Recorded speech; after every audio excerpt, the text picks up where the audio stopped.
to be covered by God and walk in the area of your destiny, you can't be limited to just working with people who look like you, or think like you, or vote like you, or dress like you. You got to get out the box, because God's going to use a whole lot of people to bless you, to move in and out of your life, and you can't be narrow or one-dimensional. This is a coat of many colors. Oh, yes. It's a coat of many colors. Do not categorize the blessing by colors. It is not the colors you need to watch. It is the character. Watch out for the character. I'm going to tell you, there are three basic types of people that you will interact with if you are a child of destiny.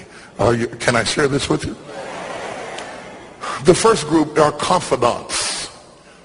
Confidants. You will have very few of them. Confidants are those people in your life who love you unconditionally. They are into you.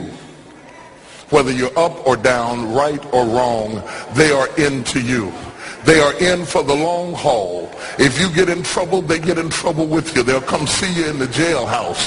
They'll come get you out the crack house. They're confidants. You can open up and share anything with them.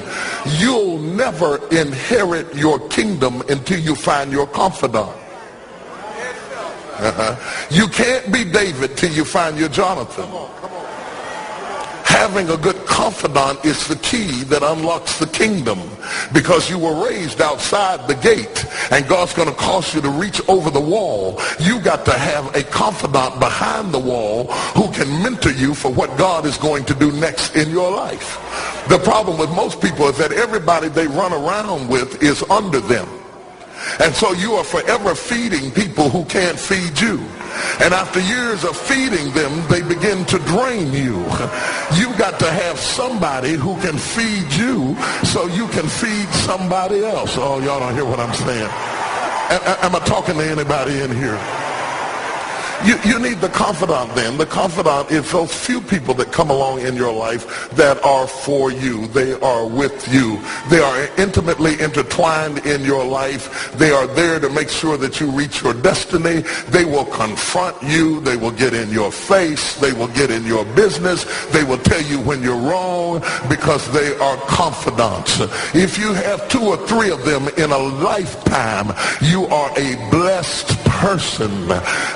Without them, you'll never be who God called you to be. You need to find your confidant. Number 2, the other group are your constituents. They are not into you. They are into what you are for. They are for what you are for. They are your constituents. And as long as you are for what they are for, they will walk with you and work with you and labor with you, but never think that they are for you. They are for what you are for. And you have to know that, because if they meet somebody else that will further their agenda, they will leave you and hook up with them, because they were never for you. They were just for what you were for. They are your constituents.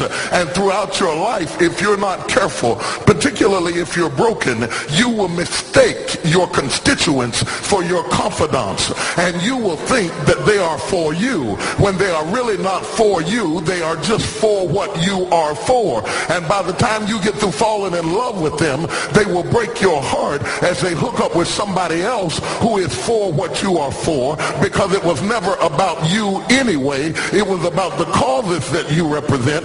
They are for what you are for, but they are not for you.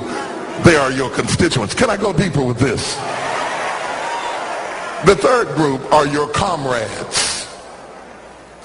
These people are not for you, nor are they for what you are for. It is just that they are against what you are against.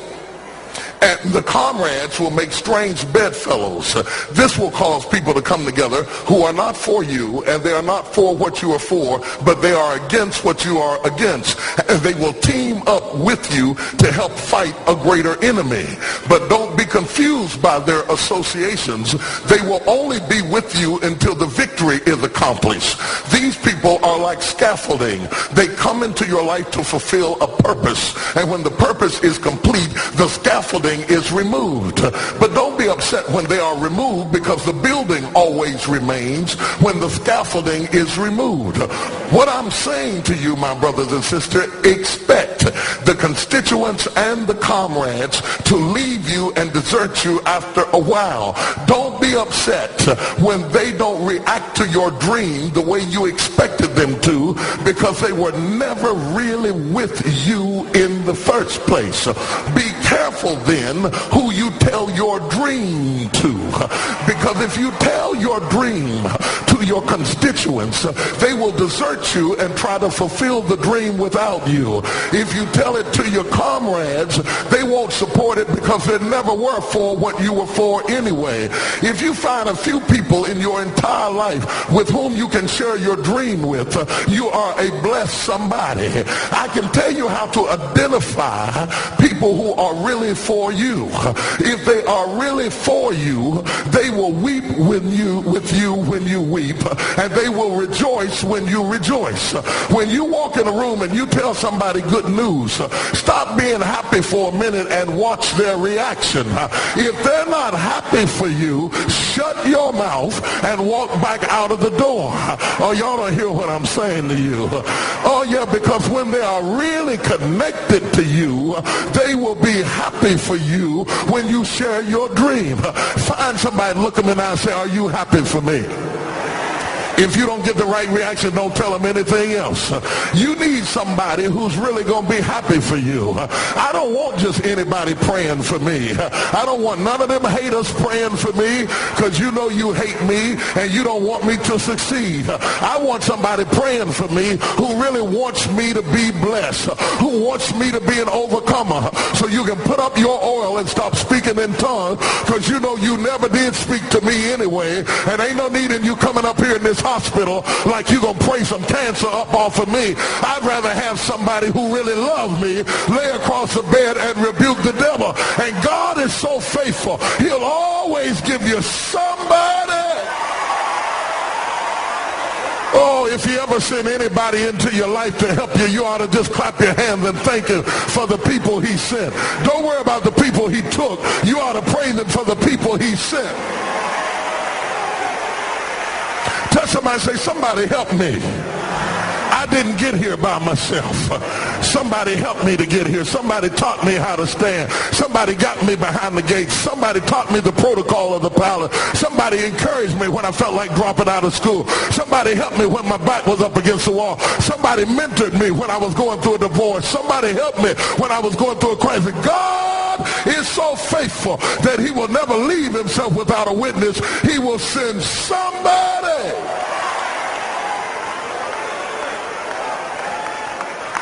Can I preach on?